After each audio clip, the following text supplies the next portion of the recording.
Hey guys, Dan here, and stick around for this video because I'll tell you what, this is pretty cool. This is the DYU electric bike, 26-inch, 36-volt.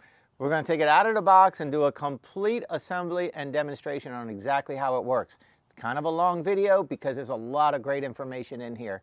All right, so make sure you check it out, check out the company, and of course, I'm going to link to it in the video description so you can get yourself one all on your own. This bike right here, super cool. All right, good morning everybody. This is an electric bike that came shipped to me. I'll go ahead and link to it in the video description and all that sort of stuff. It's a DYU. I know it's true because it says it right there. And the model is a C1. Okay, so that's the model, C1. So it should be a 26-inch electric bike. 26-inch rims for an adult, full-size adults. It's not one of them small electric bikes, one of them tiny ones. 36-volt battery, that's what should be in it. And it's all like self-contained, so you don't have to do like that old school kit stuff, you know, where you gotta put a kit together and all that. It should be all ready to go. So I'm gonna unpackage this, and then we're going to go ahead and assemble it together. All right, so once you unpackage it, this is what it looks like. The back tire is flat. Front tire has a little bit of air in it on this particular shipment. And as you notice, you got disc brakes front and rear. Comes with a seat that has the little shocks right here. Has the rack with the bungee system. I'll show you guys all that later. It is the quick type. I don't remember the name, but this is your front axle. So quick release. So you can quick release the front wheel out of the bike and you know, put this bike into something a little bit smaller to transport, SUV or bike rack or something, whatever. But yeah, you can take this off and make your footprint much smaller. Of course, the back wheel is always a little bit harder to do because of the chain and stuff like that, but you know, that's up to you. Free wheel back, of course. And it's a 1, 2, 3, 4, 5, 6, 7. Plus you got the main one right here. So it's a 7-speed. And all that's going to be on the handlebar. But the handlebar comes already set up, but loose, of course. You know, not connected because of the box, the shipment. But you see everything's connected here. And then you have a light right here that's going to go on. And then this wire right here is disconnected, which is probably the throttle or the brake mechanism or something. You know, if you squeeze the brake, it'll kill the power. So you're not battling. The battery's in here. Okay, it's lock and unlock for the key. Comes with a key, which is right here. Okay. And it also comes with another key, which is somewhere around here. I saw it earlier, somewhere on the handlebar. Oh, right here. It's sitting right here. So they have a key here as well. And a serial number, 0047. So I guess if you have a problem and you lose your key, you could probably contact the company, tell them your key tag is 0047, they'll ship you out another one. I would keep the key tag and spare key in your home and keep this one in your thingamadoohickey, so you can unlock it and lock it. Right, so unlock it and you can, it looks like you can take the battery out, or yeah, look at that. So you could take the battery out, leave the battery charging if you want. You can charge it right here. There's your power and there's your indicator, and somewhere should be the ability to charge it. I don't know. Oh, right here, you can charge it. So you can leave your battery charging at the house if you just want to use the bike like that. You can leave this at the house charging, so you can just go out and use your bike if you want, if the battery's dead. And you can, of course, put this back in, lock it. Oops, my bad. There you go, lock it, and the charger is right here on this side, so that'll be at another time. Comes with a light right here to mount, reflector back here. You got a fender right here, and it comes with a front fender right here, which you would mount this little bracket right here, and then these two little brackets right here are going to go back here on the back of the forks to help keep you and the bike a little bit clean if you go off-road. Now when it comes with the gooseneck backwards. So the forks are straight, but the gooseneck's backwards, so you'll have to straighten your gooseneck out like that, and then you tighten it down. Now they do give you Allen wrench for that, okay? So that fits these. So once you get your wheel on and you get your handlebar on, you know how to straighten your handlebar, and then you tighten it right here, all right? It comes with wrenches, box end wrenches, or open wrenches, I mean. 13, what is this, 13, 15, 14, 17. So you can use their wrenches, or 13, 14, 15, 17 if you have your own. Phillips head screwdriver for things like probably, I don't even know, probably this down here. Comes with the kickstand to put the kickstand on, and the hardware is right there. So the kickstand will go here. Right now it's just balancing on a flat tire and the forks, but the kickstand will go right there. Comes with two nice big platform pedals for grip with knobbies on them. Okay, so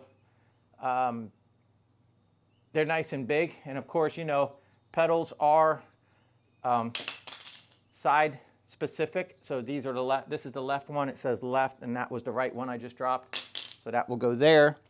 And the charging cable to plug into your 110. All right, I'm sure if you're gonna be in Europe or something, ordering something like this, they'll know to send you the right one. And it comes with the instruction book. All right, so that's gonna tell you how to care and maintain your battery and stuff like that. So if you've never put a bicycle together that has a quick release front end, it's really, really simple to do, okay? You have, let's see if I can show you this. You have the locking mechanism right here. You have a spring and a spring, all right? That goes on the outside of your fork. And then you hand tighten this kind of snug, or you can hold it and spin this, whatever you want, or spin this, whatever you want, and then you lock it, and that's it, all right? There's tons of videos on how to do this, so don't be intimidated, all right? You don't have to worry about it. It's not hard to do. Okay, guys, the way I like to assemble bicycles is upside down. So in order to flip a bike over, you need a handlebar and you need a seat. So the seat's already on, and it's nice because it's an adjustable seat, you know, like the height-wise, with a quick release. So the seat's already on, and these you can adjust the tightness, but we need to put the handlebar on. So first things first is we need to get the gooseneck out of the way. The neck, maybe? I don't know. I don't know all the specific names of bike components, but you know, this is the gooseneck and this is the handlebar mount, I guess, whatever. And it looks to me like this is an LCD screen or something. So I'm curious to see how that's going to look once we get everything powered up.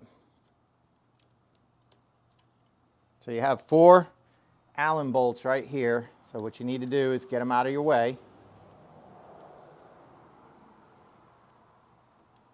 Each Allen bolt has a washer. And you got to get it all the way out of the way because the fatness of the handlebar won't allow this to come over. You have to place it.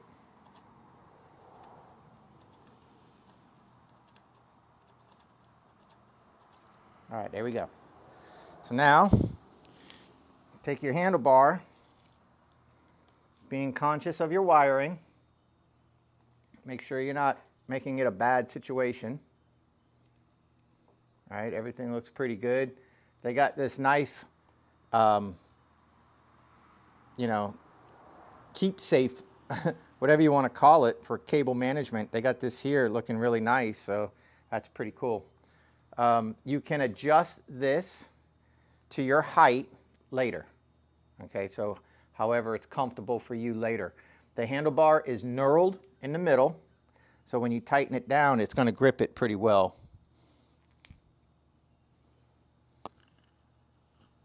So put your first one on. Doesn't matter how it goes. There is no up or down, left or right.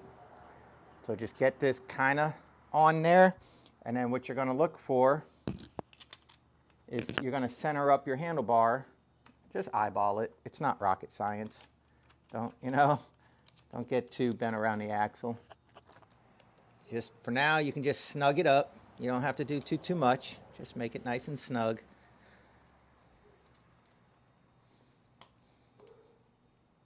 Okay. And there you go. So we can adjust the roll at another time. And then we can adjust the handlebars perfectly straight. It's a lot easier to do once you have your tire on, but that's really close, so we can snug this like so. Okay, that'll hold for now. Here's a grommet that must have come out during shipping. Put this little grommet back in. It'll help keep moisture out, and it'll also help protect your cables, make things look nice.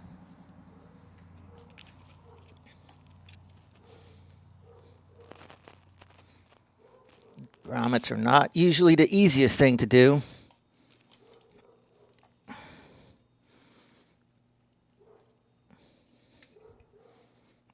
Almost.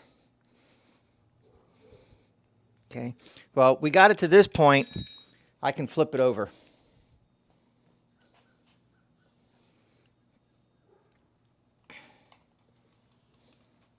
It's not the lightest, I'll tell you that. Okay. Ooh, big scratch right here from shipping, I guess.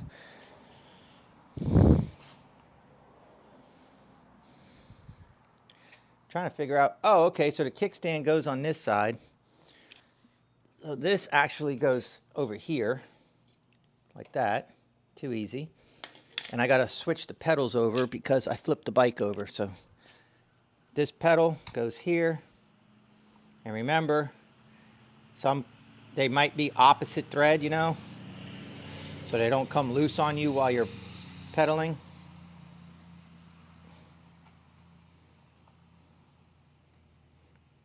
There you go. Sometimes they're a little bit hard, so your left foot pedal is opposite thread, and that's probably going to be the 15. Nope, it's going to be, yeah, the 15. There we go. It's always easier to just nice and tight. It's always easier to work on your bike upside down. Almost guaranteed not to go anywhere. So I want to reach out to DYU and say thank you for the opportunity to unbox, assemble, and do a demonstration on this 26-inch electric bike. And so the reason why it's a 26-inch is because the rims are 26-inch. The frame, which you might ask me, is I don't know inch. I don't know inches because I don't. I'm not sure what they have it as listed. Okay. So that's it for the pedals. The kickstand will also take the Allen bolt, and they just thread in to the back side of the bike.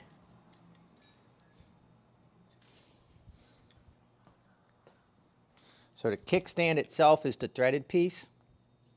Okay, so you'll undo the bolts, and then you'll just put the threaded piece behind the frame of the bike and thread through. So they come with 2 flat washers and a lock washer. So they want you to sandwich the lock washer between the 2 flat washers. so it gets a good bite and it doesn't spread it out. And then, like I said, this flat piece goes behind the bike and you thread it on. I mean, I don't do these videos where it's like wham, bam, thank you, ma'am. In 4 minutes, you have a completely assembled bicycle and they tell you, all right, now go order one. No, I'm going to let you guys watch me assemble this in real time, and I'm going to let you guys feel the struggle. Everything is machined with basically zero tolerance. There's no nuts back here to squeeze, so it has to be proper. When you have stuff like that, it's a little bit harder. There you go. We got pedals, we got kickstand, we got the handlebar on, we got the gooseneck spun around.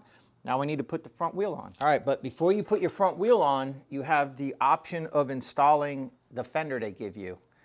Again, you're gonna need your Allen key that they give you, your Allen wrench. All right, and then you have a bolt down here. Let's see if I can turn this a little. You have a bolt down here, and you have these two right here. So, I mean, it's pretty super self-explanatory. This mount will go here, and then these will spin down and will go right there. Okay, and then you put your front wheel on. So if you want to take this off, you can still take this off without having to take your wheel on and off, but it is a quick release, so it's easy to do. But if you wanted to, you can still get to this stuff. But since the wheel's not in the way, we'll go ahead and install it now. So again, it's easy. And as you notice, this featured bike, the C1, like I said, it's 36 volt. The battery charger's 42 volts. So 42 volt charge is a 36 volt battery, because a 36 volt battery is actually 12.7 times 3. That's a full charge. So we'll take this one out of the way. We will take this one out of the way. It's a different size? Well, you've got to be kidding me. Oh, look at that. They do 2? No. So did they only give me 1 Allen? They only gave me 1 Allen. Huh. They did, didn't they? Yep, they gave me 1 Allen wrench, but the Allen wrench needed to put on the fender is a different size. But that's okay, because I am a professional. And I have my own Allen wrenches.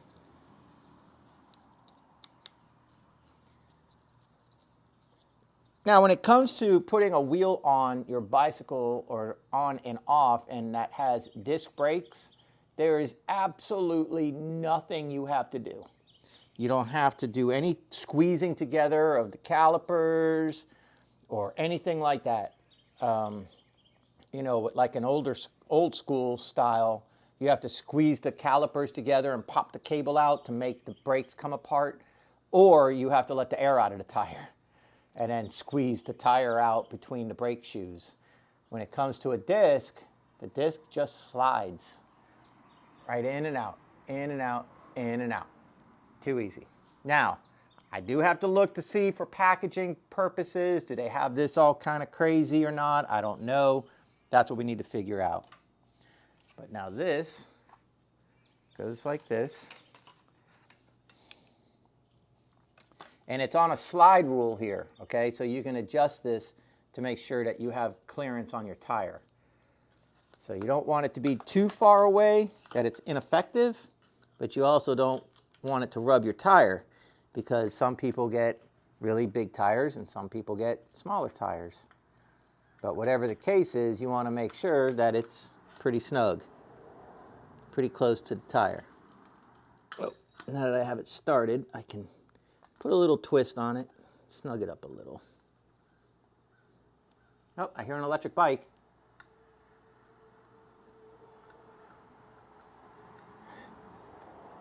The guy's hauling ass. So this is a fat tire, so I'm gonna leave it almost all the way down, because they give you big tires on this bike, which we'll go over that in just a minute. Okay, Now these just simply go here.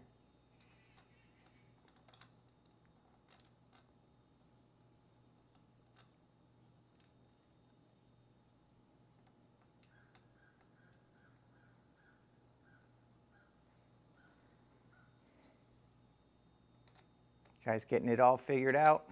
It's not hard. It really isn't. Just gotta have some patience. If you're not really too familiar with a bike, you can bring your bike, bring the box to a local bike shop. They might charge you $50 or $75 to put it together. But if that's what it takes to get you comfortable and, you know, have you go outside and play, and maybe this will help you get out with your kids or your grandkids or whatever. You know, whatever it's gonna take to get you out there.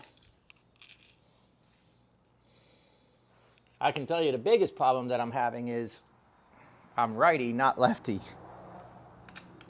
And trying to start these screws with my left hand is hell. Starting these screws with my right hand is much easier. See? And so that's the problem that I've been having here is I'm struggling because I'm using the wrong hand.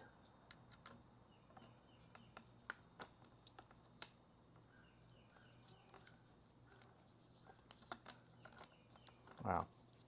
Can these screws get any longer? My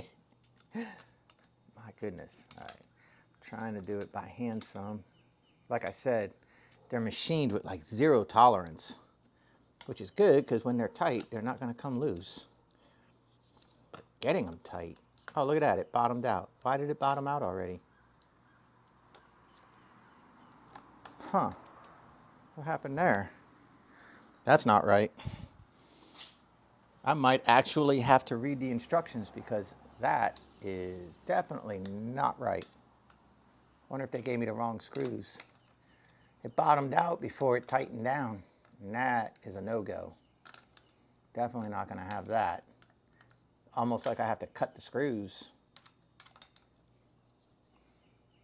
Might have to get a hacksaw and cut half the length of the screw off because that's not right.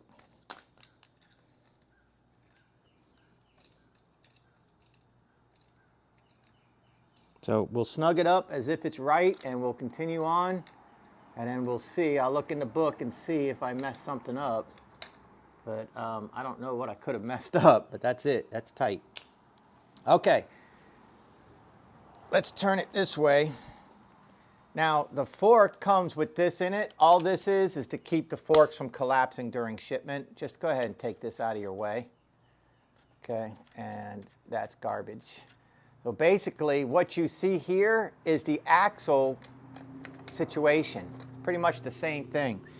You have a groove here and you have a groove here. All right. Here's the rim. Comes with this little protection thingy right here. Pull that out. The disc of the rim goes with the disc caliper right here. It just lines up and slides in. Okay, just like that. That's it. And then the wheel sits just in place. Now here's the axle. I have no preference as to what side this goes on. It's up to you. Some people will say it should be on one way. Some people say it should be on the other way. I just assume have it on the opposite side of the brake caliper, only because of my OCD. But so we're going to take this completely apart. Spring. The spring and the adapter completely apart from this. Okay. You're going to put the spring in the latch right here, and you see how that spring works? Then you got this spring on this side and the nut right here. Okay? Leave the springs just like that. They're fine. They're not going to hurt anything. Drop this on. This goes between the shoes. Just slide it in there. And that's it. Now, you're going to want this to go like this. Okay? So the fork protects the this from like catching on something and getting popped off. So have this here, hand tighten the nut on this side. Not all the way. Now, if you tighten it all the way, that's fine, but then you're too much here. That's too much. Okay, so back it off a little bit. And that was pretty good, maybe a little bit tighter. And that's that. And once it tightened down, it's not rubbing on the caliper, everything's nice. And then you see the fender here. Remember we left it with play, that's all the way small. That's all the way big. So you could put this where you want. I'll put it right there.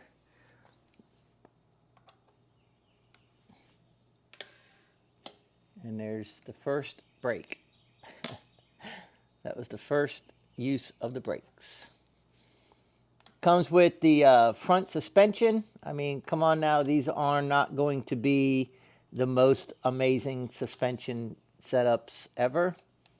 But it's there nonetheless. So that does kind of help. All right, now we got the pedals, we got the kickstand, we got the wheel, the handlebar, we got everything together. We can actually ride the bike as a bicycle right now. This is a gear-driven motor, not a direct drive. A direct drive is a much bigger motor, okay? It'd be much bigger, like almost 3 times the size of this. You'd have only small spokes, right?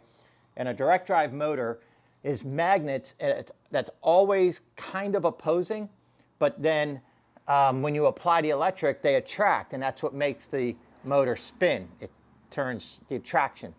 A direct drive is actually gears, and so if you're using the motor itself, when you coast, it'll coast forever. So you're not wasting energy pedaling against a motor if the battery's dead. You're just carrying the weight of the battery and the 7 pounds of a gear drive. So a gear drive is about 7 pounds. Direct drive is like 14 pounds. So you're carrying an extra 7 pounds on the bike plus the electronics and the battery. So it's just something to think about. But if you don't want to use the battery on your way out and you just want to have the battery on your way in, because you might not make it, you're tired, you got leg problems, or whatever. You just want to exercise out, hit a grocery store or whatever, get yourself a coffee, enjoy a morning, and then you want to relax and come in, you can ride out and you're not fighting the motor. So I think that's important when you're shopping for an electric bike, that you know that, the weight and the efficiency. Now, a direct drive motor will go about 3 miles an hour faster than a gear-driven motor. So this gear-driven motor, 36 volt, will probably go about 17 or 18 miles an hour. A direct drive motor will go like 19 to 21 at 36 volts. When you go up to like 48 volts, you start getting about 24, 25 miles an hour with a gear, about 28 to 29 miles per hour with a direct drive. That's with a 26-inch wheel. Now, if you go into the 29s and stuff like that, you get a little bit more ground speed. So that's just all food for thought, all right? So gear-driven, the C1 is gear-driven. Now, you do have your chain and all your sprockets here. You have your shifting mechanism right here. If you don't know how to adjust it, don't take it to a bike shop. I'm going to tell you right now, after your first 10 to 50 miles of riding the bike, cables stretch, everything stretch, and your chain's going to start making ratchety sounds because it's not lining up perfect. Go to a bike shop, pay them to do a tune-up. Tell them it's a brand new bike and I just need a tune-up, and they'll adjust everything now that everything has stretched out. Super important to do. Okay, so we're getting things figured out. This actually goes back here behind the fender. So when you mount your fender, if you can remember, go ahead and mount your light. And I don't see why. I still don't see why they gave me such big bolts for the fender down below. So there's nothing that goes there that I can see to take up the space. So it kind of sucks that I'm going to have to cut those bolts. But I'm going to have to cut those bolts or take them to the hardware store and just size them up smaller. But yep, this goes right there, like that. And then take this off, protective stuff. So you have a reflector right here, and then you have a light that runs off of your battery. And now I know why they gave you the Phillips head screwdriver for the bolt right here to keep this where you want it. That's pretty cool. So yeah, I'm gonna have to cut these little bolts or go to the hardware store and get smaller ones. Now, check this out. They give you the lock option for your forks. Okay, so when you lock your forks, you lock your forks. Squeeze the front end and your forks are locked. You can unlock it, brake, and then you have your suspension. The reason why they do that is if you're out exercising and you're trying to climb a hill or you're pedaling hard, as you're pushing down on the pedal, if your forks are loose, then you're losing a lot of your leg strength, your power is going into the bounce of the shock. You're losing it. So if you're like climbing a hill or pumping hard, trying to get a good exercise going, you lock your fork and that puts all your leg power into the pedals and not bouncing on the suspension. And then just remember to unlock it when you're done and you want to be a little bit more comfortable. Something else to note is they do have the cables. I'm not sure, we are in 4K, but I'm not sure if everything's going to show. But here's blue to blue and green to green. Okay, so you're going to want to just line that up, and there's little dimples in there. Just line it up. Don't force anything because the pins are delicate.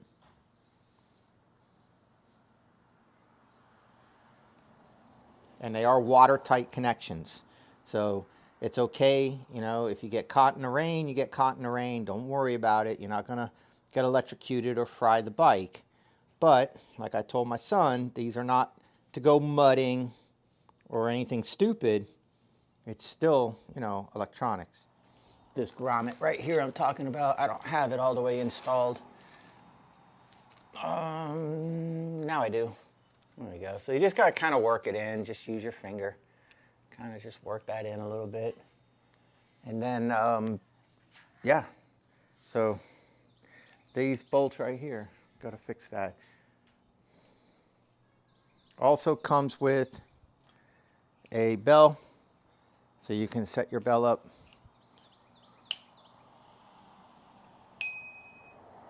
And that's going to probably be the Phillips head screw as well.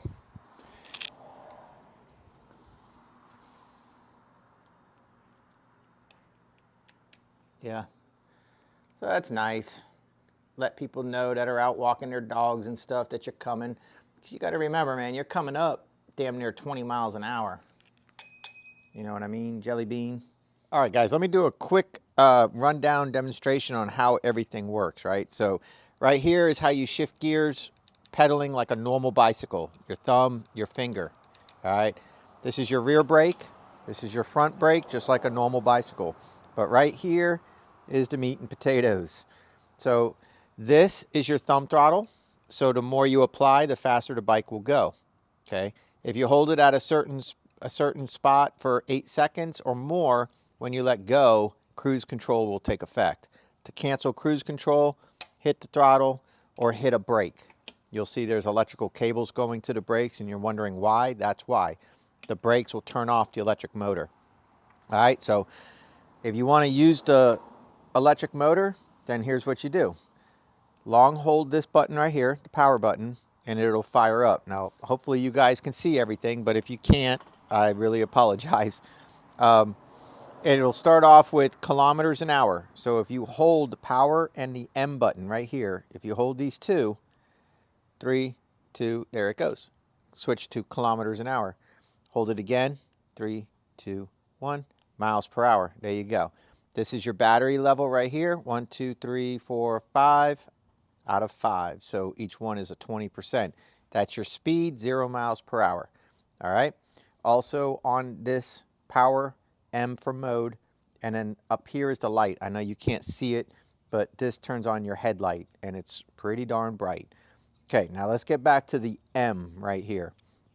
You have E, D, and S. So E is like super efficient. The motor is barely gonna apply power.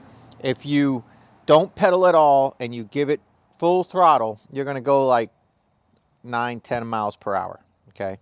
If you hit M, it'll boost you up to about 14 miles per hour. And then if you hit it again, it goes to S, which is like sport mode. It'll boost you up to like 16, 17 miles an hour. And it's a noticeable little kick in the butt. So you'll definitely feel it. Now that's using the throttle and then using the motor without pedaling. Now if you want, you don't have to use this. You can use just your pedals. So if the motor is on, if you have the power on, this is all lit up, and you start pedaling, if you're on E by hitting M, there might be a little bit of assistance with your pedaling. You might feel a little bit, almost like you're kind of almost going downhill. All right. Now, as you're pedaling along, without using the thumb throttle, just pedaling along, and then you go and you hit this to D, you're going to feel a kick in your butt, and the pedaling is going to get a lot easier. And so you're going to pedal a little bit harder, and you're going to be picking up your ground speed. And then if you go one more time to S, and you're pedaling, you're going to really feel a kick in the butt. You're going to be going about 17 miles an hour, but you're going to be putting the effort in your pedals like maybe you're going 9 miles an hour down a hill. So it has pedal assist, and then it also has the motorcycle type where you just can use this without pedaling. So that's completely up to you. Takes a second to get used to it, but you get used to it. And then you can go back to E and pedal along, and so E is like super efficient. So if you're going a very long distance and you know you're going to go like a 25-mile bike ride, you might want to pedal assist on E or D. If you're going on a short bike ride and you want to get there faster, then you put it to S. You can pedal, which will make the battery go even further, or you can use it just as a motorcycle. If you pedal assist on E, D, or S, you are going to be able to go further. Now, I can't tell you how far that is because it depends on your weight, it depends on how hard you're pedaling, depends on how many hills are in your neighborhood, depends if you're going uphill or downhill, right? So there is no answer to that. Usually a 10 amp hour battery can go about 20 miles without pedaling, but that depends on your weight and depends on hills. So something for you guys to think about. So one more time, long hold, turns it off. Long hold on the power, turns it back on. Starts on E, up to D, up to S, E, D, S. That's your speeds. And then right up here is your headlight. There's your little bell, shift gears, motorcycle type throttle if you don't want to pedal. All right, you don't have to pedal and use this at the same time to get pedal assist. That's the point. You do it with the M. As long as the power is on, you get the pedal assist. And then the M changes how much assistance you get. I hope that explains it.